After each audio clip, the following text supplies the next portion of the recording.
Bien, saludos con todos. El día de hoy vamos a traer la parte número 3 del tema de rendimiento y aplicación del tractor sobre orugas. Ese tema está dentro del curso de lo que es maquinaria y equipo minero y operaciones mineras. Como parte de nuestro temario, tenemos que ver lo que es productividad, productividad para el bulldozer. El bulldozer no es otra cosa, como lo mencionamos anteriormente, que el tractor sobre orugas. Ese es el bulldozer. Netamente bull hace referencia a lo que es las orugas y dozer a lo que es el tractor. Y bien, al ser un equipo de remoción de material, remoción de tierra, movimiento de tierras, movimiento de material, sus, su unidad de productividad va a estar en metros cúbicos por hora. Tenemos para otros equipos, por ejemplo, toneladas métricas por hora, pero netamente vamos a ver un ejercicio aplicativo con metros cúbicos sobre hora. Bien, para ello vamos a hacer el repaso que solemos hacer eh, después de cada parte. En la parte número 2 hicimos el repaso de lo que es la parte número uno y en esta parte número 3 vamos a hacer el repaso de la parte número 2. Bien, teníamos en primera instancia lo que son las partes. Ya lo mencionábamos desde la parte número uno. Tenemos, por ejemplo, los implementos de trabajo. Ya mencioné hoja topadora o lo que es prepper. Si empezamos con la hoja topadora, vamos a ver que tenemos una cuchilla y lo que son las cantoneras. Netamente, estos son los equipos o las herramientas de mayor desgaste en la hoja topadora, justamente por el contacto con el material que van a tener.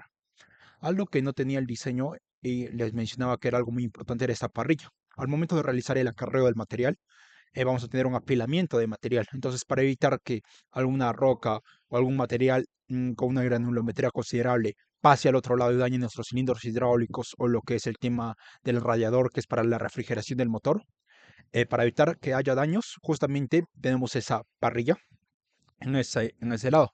Posteriormente tenemos lo que son los cilindros hidráulicos de accionamiento.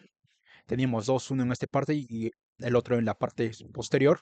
Justamente era para el basculamiento de la hoja topadora, para ver el grado de inclinación. Si tomamos un punto de referencia, vamos a tener diferentes posiciones de la hoja topadora. Menciónese hoja topadora recta, hoja topadora inclinada positivamente o negativamente. Entonces, eso lo vamos a ver posteriormente y cómo cada posición de la hoja topadora tiene una función en específico.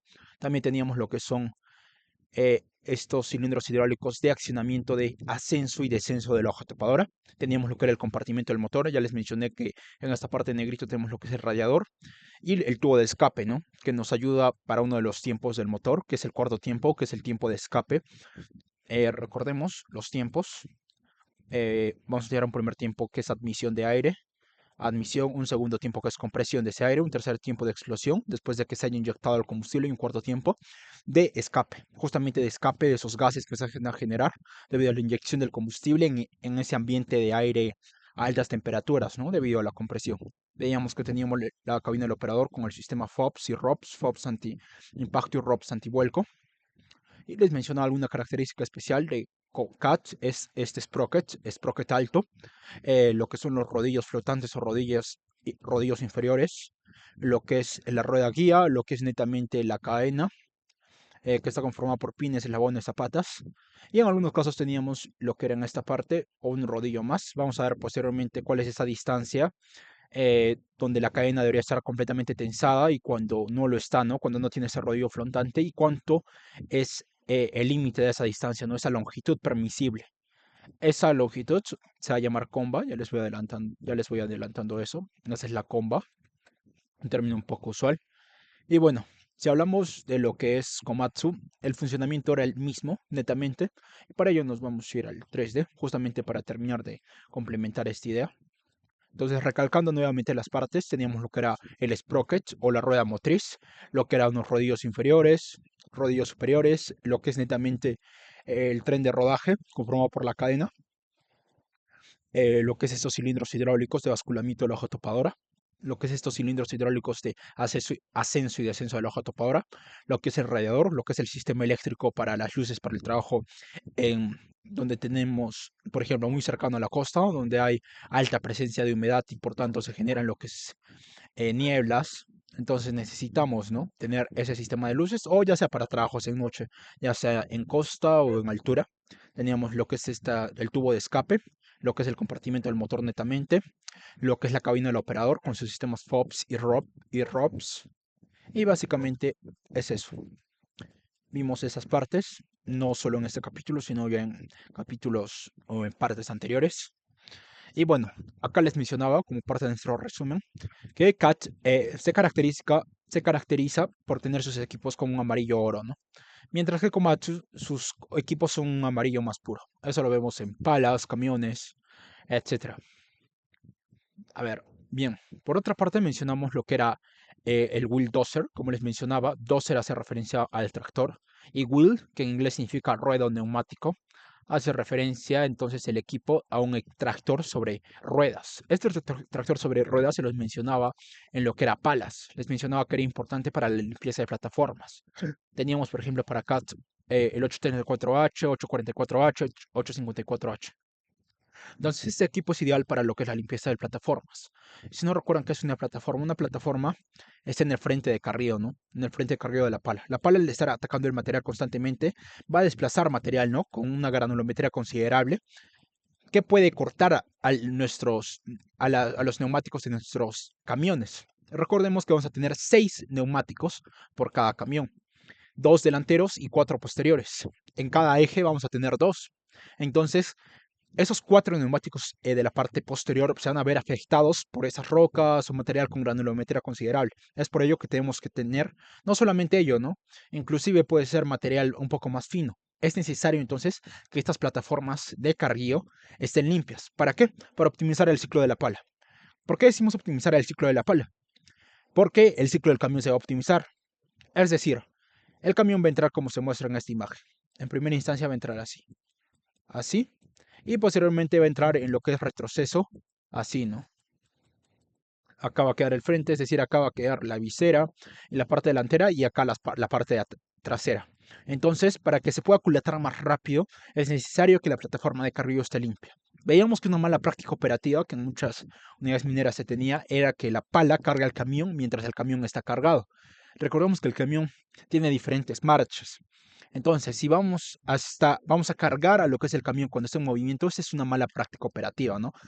El operador de la pala puede decir, no, pero lo voy a hacer más rápido, voy a cargar el equipo más rápido, se está demorando mucho en culatarse, ya estamos dañando el equipo. Eso va a incurrir posiblemente después en un mantenimiento correctivo por alguna falla con el camión minero. Entonces, esa es una mala práctica operativa que se tiene en muchas unidades mineras. Entonces, mientras esté limpia, más rápido se va a poder culatar y la pala va a poder cargarlo más rápido, ¿no? Y esperar que esté detenido, ¿no? Si está sucia o con material, no sé, en la plataforma se va a demorar más en culatarse, ¿no? Y el operador de la pala al ver eso y querer cumplir con los tiempos va a querer cargarlo cuando esté en movimiento. Entonces, ese es un punto importante. Les mencionaba que ese equipo es conocido como el Torito en lo que es minería, a gran minería, pero en un término entre personas dedicadas a la minería, ¿no? Como podríamos decirlo coloquial en la minería. Bien, luego vimos lo que era el tren de fuerza. El tren de fuerza y tren de potencia lo venimos viendo desde lo que son camiones. Entonces, básicamente el tren de fuerza de este equipo está compuesto de lo que es un motor diésel, un convertidor de par, una caja de transmisión, una caja de transferencia, lo que es un eje cardán. El eje cardán solo transfiere lo que es este movimiento mecánico giratorio. Vamos a tener, como ven que el equipo tiene llantas delanteras y posteriores, vamos a tener dos ejes cardán, un eje cardán posterior y uno delantero, posteriormente diferenciales, semiejes y finalmente mandos finales, ¿no? Son el conjunto de engranajes planetarios y solares, ¿no? Que conforman los mandos finales y posteriormente ellos se van a conectar a los neumáticos. Les mencionaba algo muy interesante, que al momento, ya sea con un bulldozer CAT o con Matsu, al momento de atacar el material, como podemos ver en esta imagen, si tenemos material delante o queremos hacer un corte, es decir, vamos a inclinar la hoja topadora y cortar el terreno. Supongamos que tengamos que hacer, no sé, una rampa, entonces vamos a cortar el terreno, ¿no? Como lo muestra mi mouse. Entonces, que mi cursor, perdón. Entonces vamos a necesitar fuerza. Entonces, para esa fuerza necesitamos estar en primera marcha, en forward. En forward vamos a cortar. o acarrear el material. Necesitamos bastante fuerza, como les mencionaba en la definición la semana pasada. Es un equipo robusto, automotor, capaz de remover gran cantidad de material, ¿no? Arrastrar, remover, empujar gran cantidad de material. Entonces, una buena práctica operativa para optimizar el ciclo de lo que es este bulldozer. Prácticamente les mencioné que el ciclo constaba de tres partes, lo que es corte, por decir así, acarreo de ese material cortado y descarga, ¿no? Básicamente esos tres procesos. Entonces, para acelerar ese ciclo, en forward, por ejemplo, ya no necesitamos fuerza porque vamos a retroceder. Y una buena práctica era cambiar a segunda, ¿no? Para ir más rápido. Bien, acá nuevamente la definición que ya se las expliqué, no lo voy a repetir. Veamos los implementos de trabajo o equipo de trabajo, que era algo muy importante. Les recordaba que en lo que es la excavadora hidráulica teníamos como equipo de trabajo la pluma, lo que era el brazo y la cuchara. Por ejemplo, les mencionaba algo que estamos viendo bastante en ese tema, que era el D30T. Teníamos el D90T como un equipo más grande. Y en el caso del bulldozer, les menciono acá el D11T, que es el equipo, el bulldozer más grande de CAT. Teníamos como implementos de trabajo la J-Power y el Reaper. Y bien, les hablaba un poco de la historia, cómo inició en el ámbito agrícola y cómo posteriormente se fue adecuando al ámbito militar y ahora en minería. Teníamos los sistemas, les hice recordar de los sistemas de los camiones. Teníamos por ejemplo, para los camiones CATS y también lo tenemos para lo que es el bulldozer. Tenemos el sistema BIMS. Básicamente es como acceder al cerebro del equipo, en donde vamos a ver lo que es la temperatura del motor, cuánto tiempo ya ha estado operando, si todo está bien, cómo está operativamente, en los niveles en los tanques de combustible, de aceite refrigerante, de aceite lubricante. Entonces todo eso. Acá hay un pequeño error. Veíamos que para Komatsu era el payload meter, no payload loader, sino era payload meter, que es para el caso de Komatsu. Bien, Payload Meter. Y teníamos los diferentes sistemas, ¿no? El Electronic Control Module, que es el módulo de control electrónico, que esto ya lo explicamos más en lo que, si no me equivoco, en lo que es Palas, el sistema de actuadores, los sensores, que era algo muy increíble. Y esto también lo explicamos, el sistema de monitoreo electrónico o Electronic Module Monitoring System, perdón, que también es un sistema importante. Y bueno, vimos que también el sistema BIMS prácticamente es igual. Para el Bulldozer CAT es el BHMS, que no es otra cosa que el sistema BIMS. Vamos a ver que también tenemos el sistema Advisor, que lo vamos a ver en esta parte número 3, que es también muy importante para ver lo que es la optimización y el cuidado de nuestros equipos. ¿Por qué cuidado? Porque les mencionaba que, por ejemplo, en este sistema nos va a aparecer, ¿no? El sistema de monitoreo electrónico nos va a informar sobre cómo están nuestros niveles de combustible, nuestros niveles de temperatura de los aceites lubricantes, aceites refrigerantes, cómo está la temperatura del motor. Entonces, si el operador, por ejemplo, ve que está superando las temperaturas permisibles y sigue trabajando, puede malograr al motor, ¿no? Bueno, les mencionaba algunos modelos de los equipos más grandes de Komatsu. Teníamos el D575A de parte de Komatsu. Y si hacemos la comparativa con lo que es CAT, teníamos el D11T, ¿no? Veíamos algunas características de sus capacidades, pero esto va a variar, ¿no? Por ejemplo, tenemos el D11R y principalmente va a variar por la hoja topadora, ¿no? Mientras más grande o sea un modelo, digamos, universal o semi-universal, va a tener más capacidad o menos capacidad. Justamente acá, hasta acá tenemos lo que les mencionaba. Hoja topadora tipo universal y hoja topadora tipo semi-universal. Y se abrían con eso, ¿no? U y SU. Y bueno, explicamos las características. Uno era ideal para el acarreo, otro para el corte. Y bueno, posteriormente vimos lo que eran los sistemas, el sistema hidráulico. Y les explicaba, ¿no? Justamente cómo funcionaba todo ello. El sistema eléctrico para el encendido de las luces, el sistema de transmisión o propulsión, que justamente es el sistema que nos permite que el equipo vaya para adelante o para atrás, y cómo se ve influenciado por las orugas, ¿no? O el tren de rodaje en general, un sistema de dirección, un sistema de freno, el sistema de monitoreo electrónico, que también era importante. Y bueno, les decía que para que el motor logre su combustión era importante lo que es el diésel, ¿no? Les explicaba el diésel y lo que es aire. En esa parte les explicaba algo muy curioso, que todos los sistemas eléctricos, y no solamente eléctricos, ¿no? Con interruptores, todo lo que abarca la parte eléctrica dentro del bulldozer, funciona gracias a un alternador. ¿Y ese alternador cómo se recarga? La batería lo recarga. Pero acá veíamos algo muy interesante, que el motor diésel primero, para que funcione, necesita de un arrancador. Ese arrancador funciona gracias a la batería. ¿Y la batería cómo funciona? La batería funciona gracias al alternador. ¿Y ese alternador cómo se carga? ¿Cómo funciona? El motor, mientras va trabajando, acciona ese alternador, ¿no? Entonces, si se dan cuenta, es todo un sistema. Ese alternador va a permitir que la batería se carga, ¿no? Se cargue. Y a la vez, la batería va a dar lugar a lo que es el arrancador. Y el arrancador da lugar al funcionamiento correcto del motor diésel. Les explicaba los cuatro tiempos de lo que es los cuatro tiempos del motor. Eh, bien, en primera instancia teníamos lo que era un tiempo de admisión, un tiempo de compresión, un tiempo de explosión y un tiempo de escape, que ya les expliqué en la parte introductoria. Recalcando, les decía que vamos a tener una válvula donde va a entrar aire, se va a cerrar esa válvula y gracias con la ayuda de un pistón vamos a comprimir el aire. Al ser un gas y se va a comprimir, vamos a tener altas temperaturas del gas, ¿no? Y en un momento dado vamos a inyectar combustible. Digamos que va a ser el color celeste y el gas era el color verde. Entonces se va a generar una explosión que va a dar lugar a gases. ¿Y qué va a pasar con este pistón? Va a bajar, ¿no? Y posteriormente vamos a tener el cuarto tiempo que es de escape, ¿no? De esos gases que vamos a tener. Y bueno, como parte del tren de fuerza les mencionaba lo que era eh, en primera instancia un motor, en segunda instancia un divisor de par, que básicamente el divisor de par que hace es aumentar la fuerza que genera el motor, ¿no? En otras palabras, el movimiento mecánico giratorio. Luego pasamos al eje cardán, que simplemente transmite lo que es esa fuerza, ese movimiento mecánico giratorio.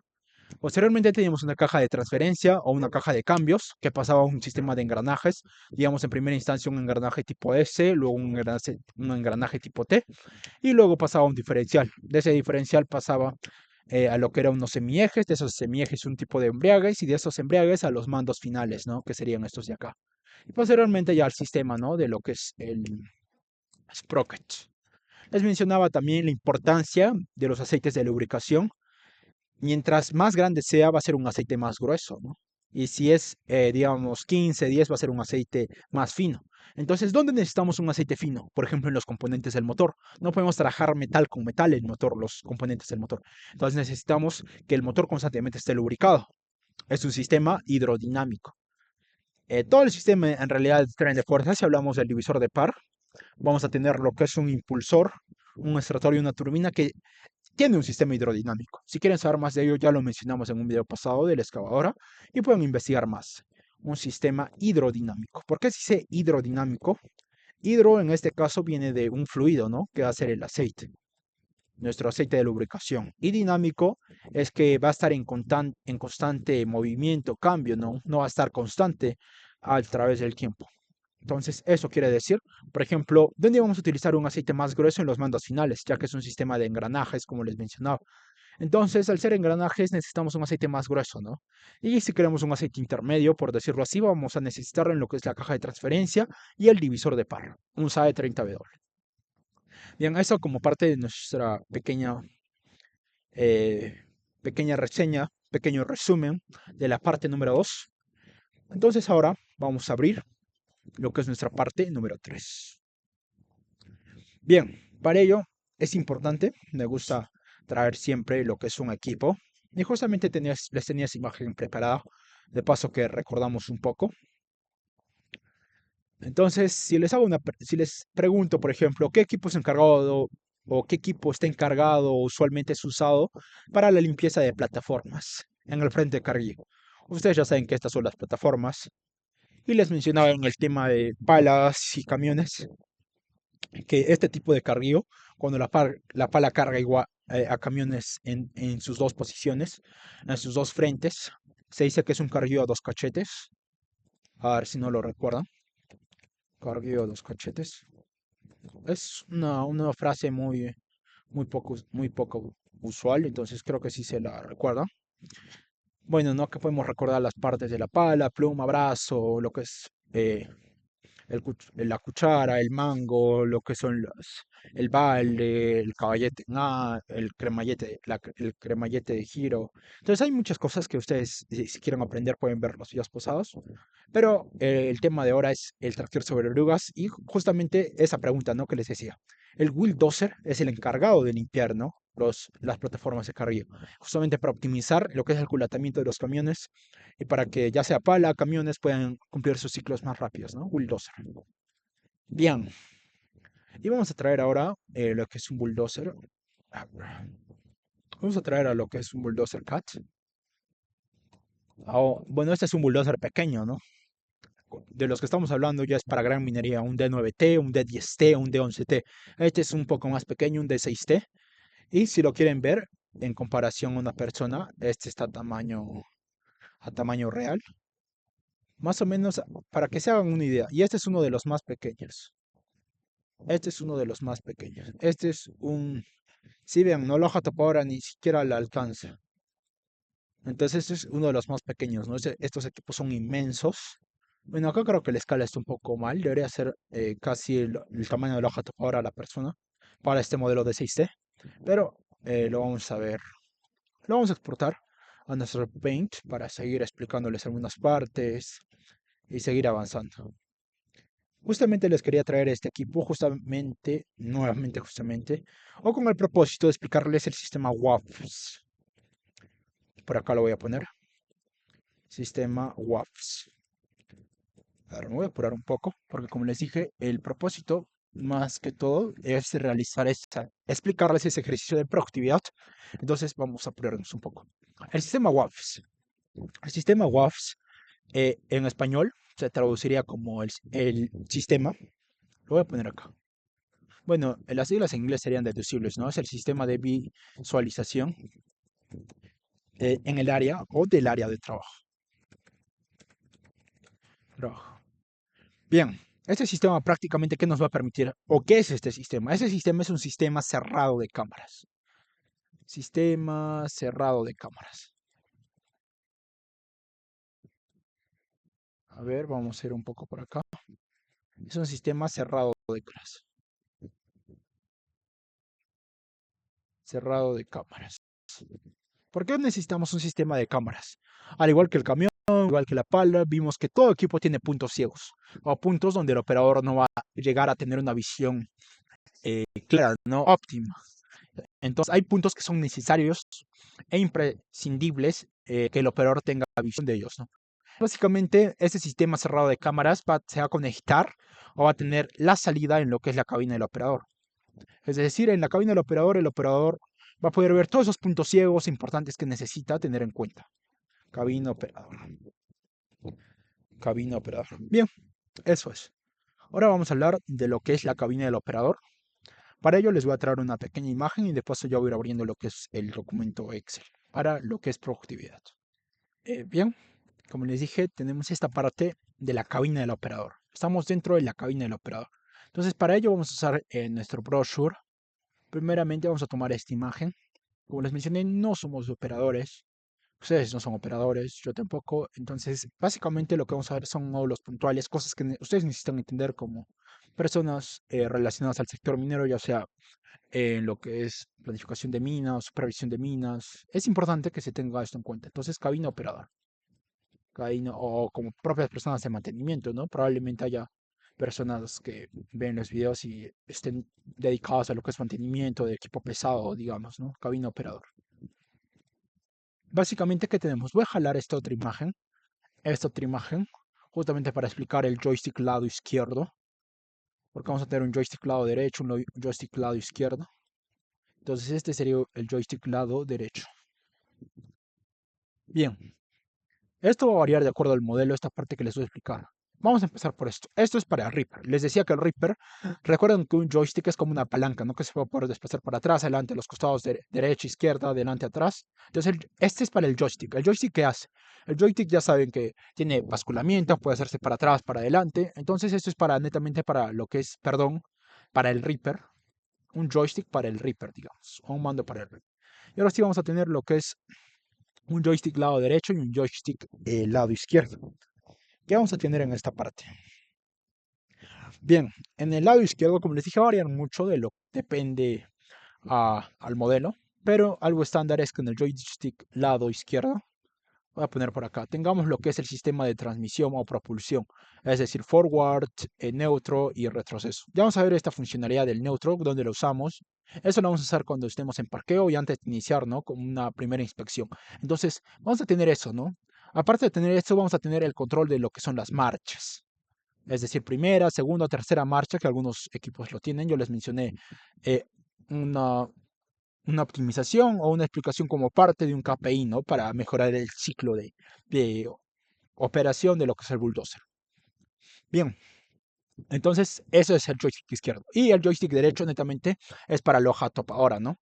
Para la hoja topadora.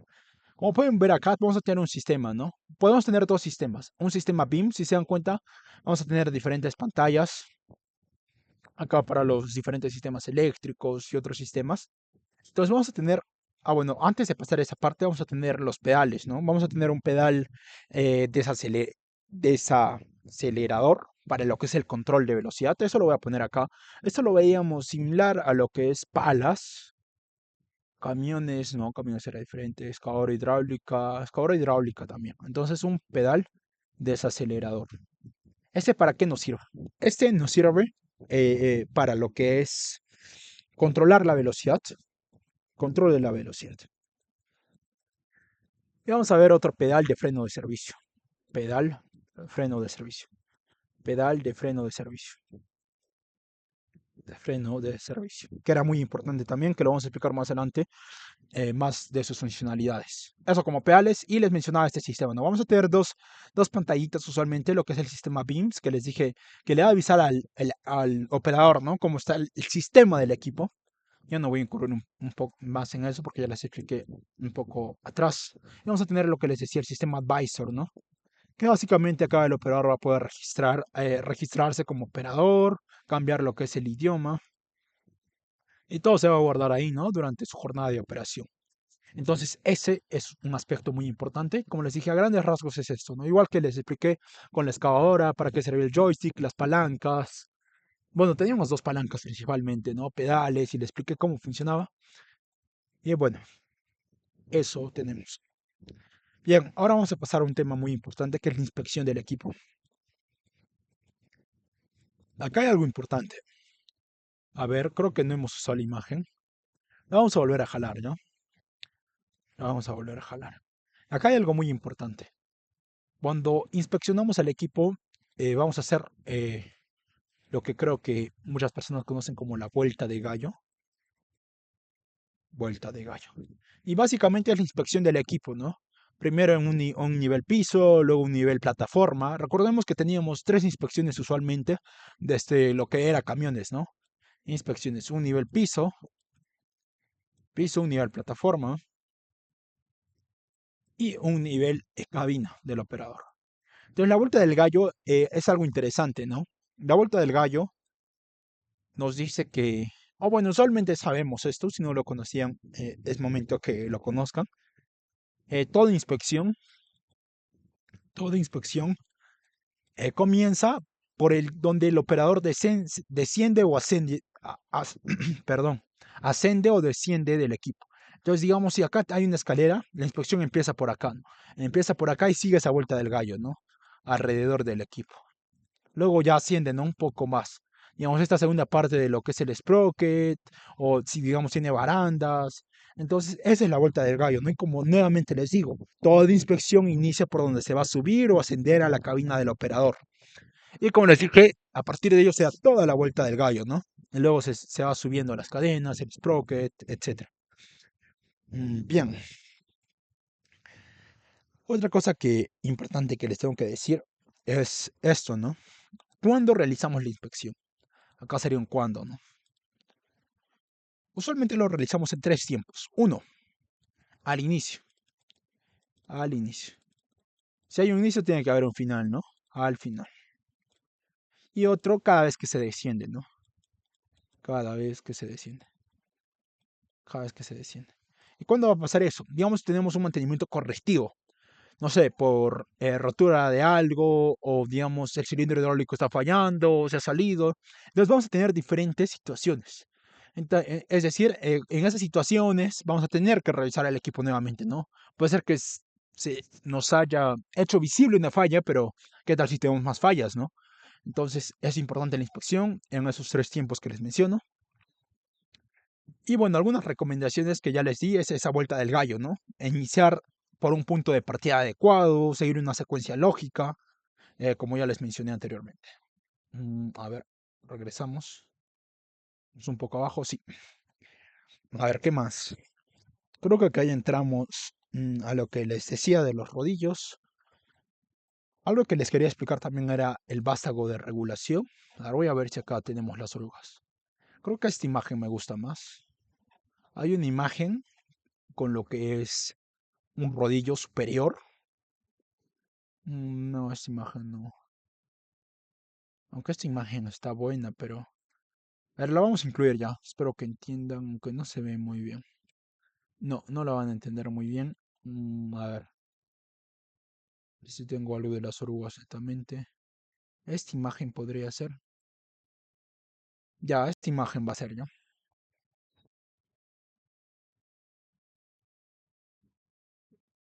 A ver, ahí hemos tenido un pequeño problema. Ahora cerramos y nuevamente tomamos la captura de pantalla, el recorte.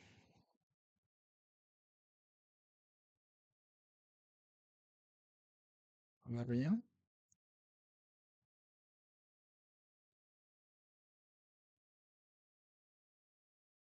No, este era del módulo número 2, que ya hicimos el respectivo repaso y nos vamos acá. No queremos esto, queremos una captura de esto. Bien, ahora vamos a entrar a la parte que les decía de lo que es la comba. ¿Qué les decía que era la comba? Acá tenemos lo que es un rodillo superior. Estos son los rodillos flotantes o rodillos inferiores. Y dentro de esta parte, dentro de lo que es el tren de rodaje, vamos a tener un vástago de regulación. Este vástago de regulación, ¿qué va a hacer? Va a hacer que las cadenas no estén ni muy sueltas ni muy tensadas. Recordemos que si están muy sueltas, puede haber lo que es descarrilamiento. Y si están muy tensadas también, ¿no? En el peor de los casos, cuando están muy tensadas, puede haber hasta rotura. Entonces, eso no nos conviene. Entonces, ¿qué va a pasar? A ver, acá sí voy a traer estas imágenes, el 3D. Bien, la cadena tiene que estar tensada y les decía que acá hay algo llamado comba. Básicamente, ¿qué es la comba? La cadena debería estar tensada de esta forma. De esta forma. Entonces, hay una normativa que nos indica cuánto debe ser esta distancia. Si manejamos esta distancia, puede estar sin lo que es ese rodillo inferior, ¿no? Que debe ir acá. Entonces, esa distancia más o menos es 155 más menos 10 milímetros. Milímetros más menos 10 milímetros. Esa es la distancia de la comba. Bien, ese vástago de regulación, como les digo, es muy importante, que acá se ve mejor. Regula, ¿no? Eso de las cadenas. A ver, ¿qué más les puedo decir? Básicamente eso. Esa es la comba, ya les expliqué las partes. A ver, sí, eso básicamente que les quería decir y esa distancia que tienen que tener en cuenta. Ya estamos llegando casi a la parte final. Como les dije, ya abrí este Excel, que es nuestro propósito final. Bueno, vamos bien con el tiempo. Entonces ahora sí vamos a entrar a una parte muy interesante, que es más sobre los procedimientos antes del arranque. Llámese ustedes como supervisores. No sé, el operador de frente inicia con las operaciones en el equipo sin hacer, no sé, pruebas en vacío. Pruebas en vacío es decir, probar todos los sistemas del equipo antes de ir a la operación, ¿no? Entonces va de frente así. Entonces tú como supervisor o como persona de cada sector minero, sé conocer esos pequeños aspectos, ¿no? Entonces el procedimiento antes de la operación. Le voy a poner procedimiento antes. Voy a dejar acá un antes primero. Un antes. A ver, algo que les quería decir. No, creo que vamos de frente. Vamos a tener un procedimiento de antes. Uno, ya mencionamos que como antes tenemos que hacer una inspección. ¿Inspección a qué? A nuestro equipo, ¿no? En este caso, nuestro bulldozer. Luego, comprobar los niveles de fluido. Nivel de lo que son los tanques de los aceites hidráulicos, nivel de combustible. Netamente ese es un equipo a diésel, no combustible. No es como nuestros camiones que podíamos tener un sistema de transmisión eléctrico, perdón, un tren de potencia eléctrico. Y bueno, era todo un sistema, ¿no? Con nuestras palas, por ejemplo, una PIH 4100 XPC, que es netamente eléctrica. Bueno, teníamos sistemas así, otros con motor mixto. Mm, Bueno, eso como los jumbos, ¿no? Pero todavía no vemos los jumbos. Entonces, inspección.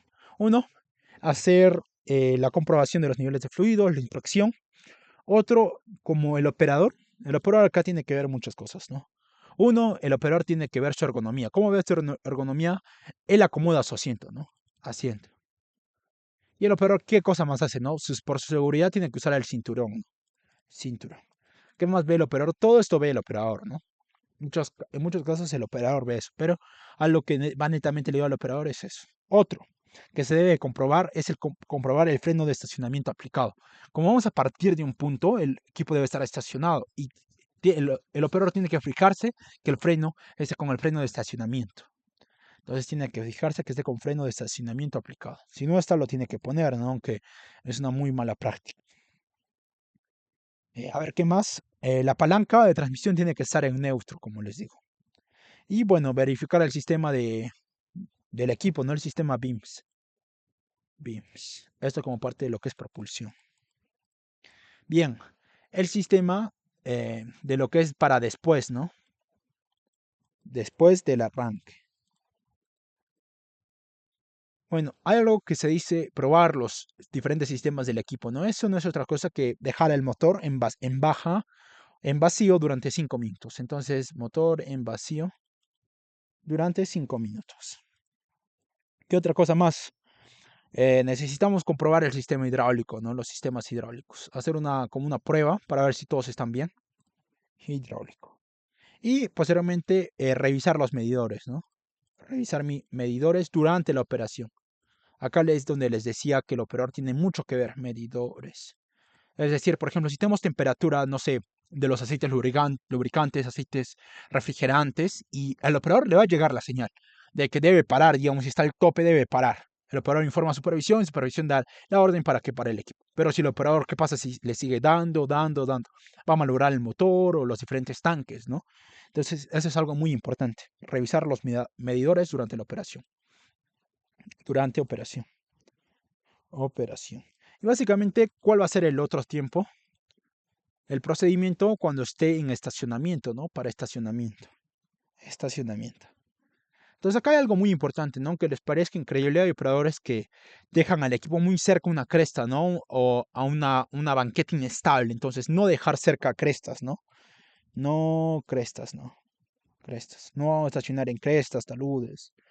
Taludes, ¿saben qué un talud es este, no? Les decía que esta sería una banqueta. Tenemos lo que es la cuneta y lo que sería nuestro talud, ¿no? Y se repite el ciclo. Entonces, este es el talud. Esta es la banqueta, la cuneta, vamos a tener una berma de seguridad que tiene que ser las 3/4 partes, ¿no? Del neumático más grande, que eso ya lo veíamos desde el planeamiento. Aquí ahora lo recalcamos. Entonces, no estacionar en zonas no inestables, inseguras, netamente para cuidar al equipo y evitar que haya volcamiento. Si vamos a estacionar, lo debemos dejar en neutro. Básicamente es como que estacionar y volver, ¿no? Aún antes. Antes y estacionamiento se relacionan, ¿no? El estacionamiento es el antes del antes, por decirlo así, ¿no? Y bueno, como les explicaba al inicio, conectar el freno de servicio, ¿no? Dar freno de servicio. Freno de servicio. De servicio. Bien, acá justamente hablando de lo que es ángulos, por ejemplo, los botaderos. ¿Qué pasa en los botaderos? Los botaderos vamos a tener un bulldozer definitivamente. ¿Qué pasa en los botaderos? Los operadores deben mantener por decir, una inclinación del 2 al 3%, ¿no? Justamente para evitar que haya volcamiento de los camiones. Volcamiento. Bien, para entrar directamente a las partes operativas, y voy a cerrar el SketchUp. Sí, voy a cerrar el SketchUp. Voy a tomar una última imagen por si acaso. No, ya la tengo. Básicamente, para cerrar esta última parte, vamos a tener lo que es el desgarramiento con el Reaper. Acá podemos ver que el Reaper tiene una sola uña. Generalmente vamos a usar esto para minería. Para lo que es un campo o un sector agrícola, vamos a utilizar lo que es el Reaper de 3 uñas, por ejemplo. Reaper de 3 uñas. En este caso vamos a utilizar un Reaper de una sola uña. Y básicamente para desgarrar necesitamos que el equipo vaya a una velocidad de 1 a 1,5 millas por hora aproximadamente. Y bueno, justamente para hacer eso, ¿no? para hacer un buen efecto palanca. ¿Cómo es un efecto palanca? Si tenemos una roca incrustada, necesitamos crear este efecto, ¿no? Para que con la fuerza del motor y a una determinada velocidad podamos sacar esta roca incrustada. Entonces es el efecto palanca que seguramente ya han escuchado. Y básicamente vamos a cerrar el SketchUp y les voy a traer más imágenes para acabar esta última parte de lo que es fundamentos de los tractores, buenas prácticas, malas prácticas, lo que es arrollamiento y deslizamiento, lo que son buenas prácticas en zanjas para aprovechar la gravedad. Entonces para ello voy a traerles esas imágenes que les digo. Netamente esto va a quedar como factores o como parte final, ¿no? Netamente, más que un resumen, sería prácticas y fundamentos, le vamos a poner. Prácticas y fundamentos de tractores. De tractores. Bien, les voy a traer estas imágenes. Bien, ya continuando para su última parte, les decía que vamos a tener, a ver, acá ha habido un error. Vamos a tener esta parte. Les decía que vamos a tener lo que es las posiciones, ¿no? Los fundamentos de lo que es tractores. Uno de los principales fundamentos es lo que es la posición de trabajo de la hoja topadora. Por ejemplo, vamos a tener esta primera parte, que es netamente para lo que es excavación y penetración. Acá necesitamos netamente estar en primera marcha, forward, para cortar, penetrar, ¿no? El terreno, como se dice. Si queremos hacer corte y nivelación, necesitamos lo que es esta posición, ¿no? Netamente recta respecto a un plano inclinado, ya vimos que era excavación y penetración. Y si lo inclinamos un poco para atrás, va a ser netamente acarreo. Esta posición de excavación y penetración, si la inclinamos un poco más, va a ser para descarga. Y por lógica, ¿no? Si inclinamos un poco más la hoja, vamos a descargar el material que estemos empujando, ¿no? O acarreando. Eso es. Entonces, esto es un sistema, ¿no? Que pareciera muy fácil o que se da, digamos, por fases. Sin embargo, en operación vemos que vamos a tener diferentes situaciones, entonces el operador necesita ser muy hábil, ¿no? Y realizar esos cambios muy rápido y de acuerdo a la situación en la que esté nuestro terreno. Y por eso tenemos los cambios de paso dual de la hoja. Luego vamos a tener lo que es el arrollamiento y el deslizamiento. Básicamente, como ustedes lo ven acá, esta es una mala práctica operativa, ¿no? La hoja continuamente está cortando. ¿Qué pasa si corta, corta, corta? Al final, como pueden ver, no se va a lograr el avance requerido, ¿no? Aparte que se dejará mucho material durante el camino y se va a llegar acá, vamos a llegar con poco material, ¿no? Como acá lo dice, vamos a tener pérdida de material. El ciclo de operación va a ser más largo. ¿Por qué más largo? Porque vamos a necesitar mayor potencia y si tenemos más potencia, más cantidad de combustible consumido. Vamos a desgastar más rápido los elementos de corte, lo que es la cuchilla y las cantoneras, más rápido. Desgaste del tren de rodamiento, es decir, vamos a forzar más nuestro tren de rodaje, nuestras orugas, nuestro sprocket. Y pérdida de potencia, ¿no? Como les mencionaba. Entonces es una mala práctica operativa, definitivamente. Como les digo, el material es como que el material va a ir dando vueltas, como lo podemos ver acá. El material va a ir dando vueltas y tiende a colmarse, ¿no? Inclusive va a pasar por esa parrilla o rejillas que les mencioné al inicio, ¿no? Y que nos puede causar más problemas para nuestros equipos, cilindros hidráulicos, con lo que es el radiador. Entonces, esto es importante, ¿no? Que se tenga en cuenta. Luego, deslizamiento. Cuando la hoja está cargada y acá les he puesto en rojo. Y evita cortar nuevo material. Entonces, si evita cortar, esta es una buena práctica operativa, ¿no? Y como vemos, vamos a tener menor consumo de combustible, menor derrame de material, ciclo de operación más corto. Si se dan cuenta, va a haber más eficiencia, ¿no? Miren, comparen y comparen, ¿no? La hoja va a llegar más material a esta parte final, menos desgaste de la herramienta de corte, menos desgaste del tren de rodamiento y mayor producción. El ciclo va a ser más rápido. Entonces, ese es un aspecto muy importante que se debe tener en cuenta. Bien, para llegar a la parte final tenemos lo que es el empuje en zanja. Esta es una zanja. Estas dos son zanjas. Entonces, vemos el caso 1. Se empieza con el extremo de la zona de descarga. Vamos a tirar una zona de descarga, digamos, un inicio acá. Y miren cómo me estaba haciendo. No hemos aprovechado la gravedad y estamos llevando el material acá. Entonces, hemos aprovechado gracias a la gravedad, cuesta abajo, ¿no? Como lo mencionamos. Y aprovechar, en este caso no. Hemos movido todo este material 2 veces, ¿no? Prácticamente. Entonces, básicamente estamos llevando todo el material, digamos, de ese punto. El operador se ha hecho su zanja. Miren todo lo que está haciendo, ¿no? Está yendo en contra de la gravedad en todos los sentidos. Entonces es algo que no se busca, ¿no? Y acá tenemos una imagen muy buena imagen de lo que es una conformación de vías y lo vamos a ver un poco más acá, lo que es la eliminación de la berma central. Acá hay algo muy interesante. Por ejemplo, cuando hacemos o para qué trabajo ¿Para qué tipos de trabajo tenemos estas situaciones? Por ejemplo, para la conformación de plataformas, ¿no? Ya hemos visto que era una plataforma. Plataforma. Entonces, vamos a tener esto. Supongamos que esta sea la primera pasada, segunda pasada, y bueno, ahorita vamos a explicar esto. Entonces, en la primera pasada, supongamos que tengamos que excavar algo de 1,60 metros. 1,60 metros. Entonces, en una primera instancia vamos a tener que hacer 50, 50 y 60, digamos. Entonces, lo que se va a hacer en la primera pasada es dejar esto. Vamos a ir por acá y vamos a dejar esto, ¿no? En la primera pasada. Esto que estamos viendo acá. En la segunda pasada, ¿qué va a hacer el operador? Va a posicionar su hoja topadora en este lado. En este lado va a posicionar su hoja topadora. Y para que esté al mismo nivel de esto, va a cortar de acá, ¿no? Cosa que va a eliminar la berma central y va a estar al mismo nivel que esta zona de acá. Entonces lo mismo acá, ¿no? Si tuviéramos una tercera pasada, sería por acá, ¿no? Va a volver a dejar una berma. Y en una tercera pasada, como les digo, ya cortaría eso, ¿no? Entonces así vamos a dar conformidad a lo que es una plataforma. Y no solamente ello, sino que vamos a eliminar bermas centrales. Ese es un punto muy importante. Muy, muy importante. Bien, y con eso finalizamos lo que es netamente el bulldozer. Y para culminar este video vamos a irnos a lo que es el ejercicio netamente. El ejercicio es productividad de tractores sobre orugas. El objetivo netamente es obtener la producción de un tractor sobre orugas bulldozer, como les dije, en metros cúbicos por hora, considerando diferentes parámetros que ajusten el cálculo. Hemos sacado toda la información de lo que es el handbook de Caterpillar, la versión número 40.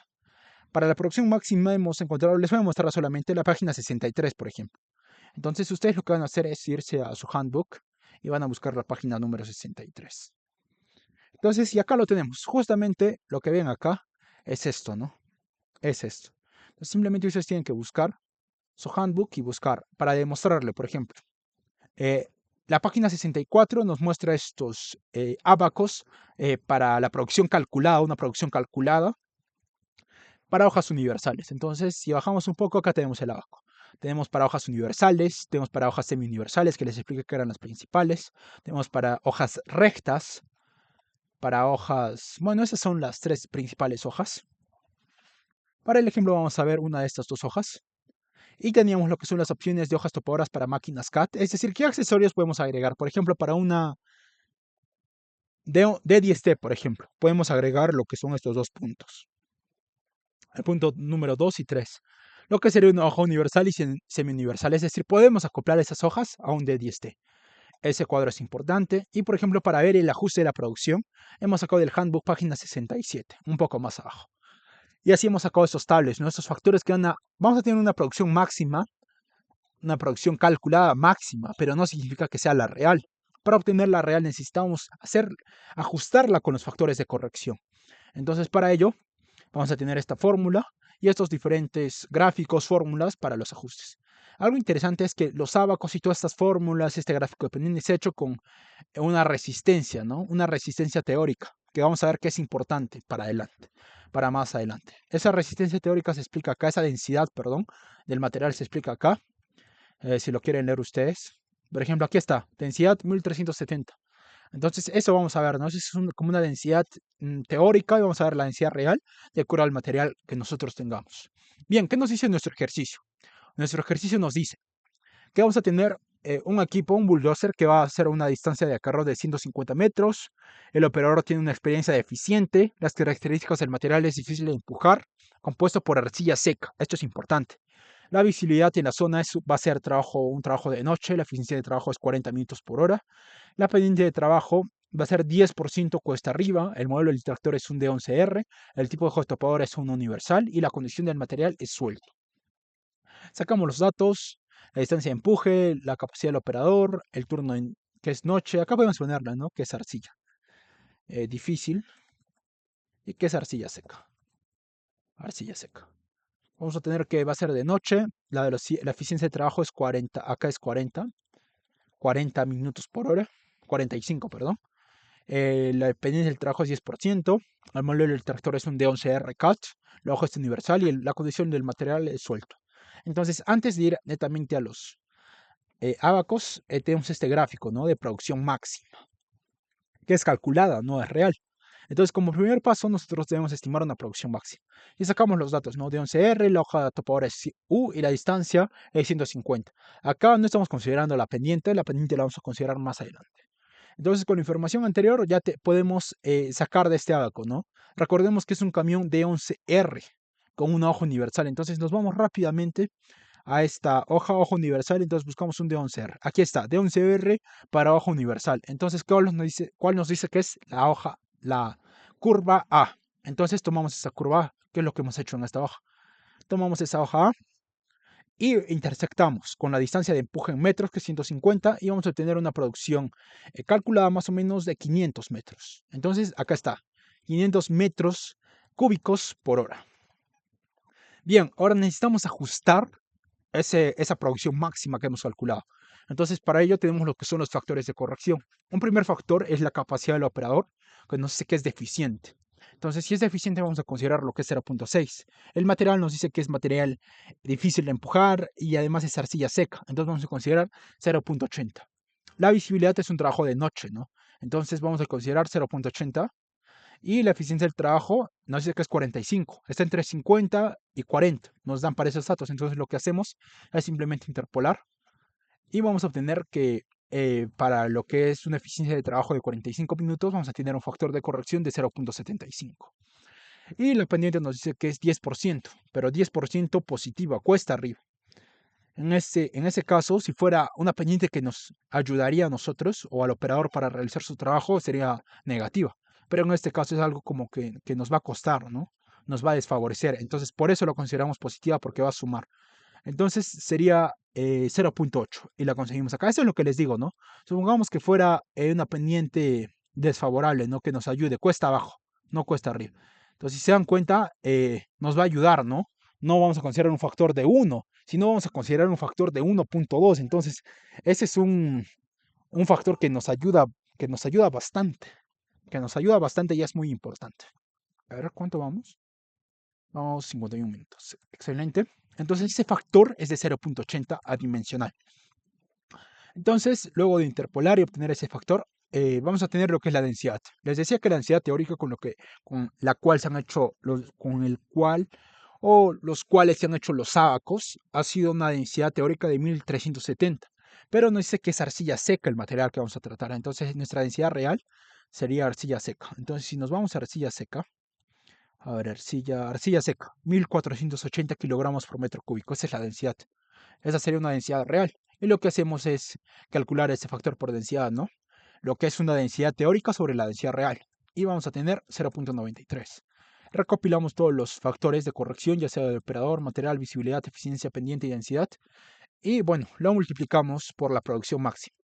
Al final vamos a tener lo que es 106.64 metros cúbicos por hora de producción. Si se dan cuenta, ¿cuánta variación tenemos? A ver, vamos a calcular la variación, es decir, entre esto y esto. Básicamente un 21%. 21%. Si se dan cuenta, esto es algo que se debe tener muy en cuenta, ¿no? Porque está disminuyendo mucho en comparación a la producción máxima, a nuestra producción máxima calculada. Uno, como hemos visto, es que es pendiente desfavorable, ¿no? Ya les dije, imagínense si fuera una pendiente favorable, cuesta abajo. Entonces le vamos a poner que sería 1.2.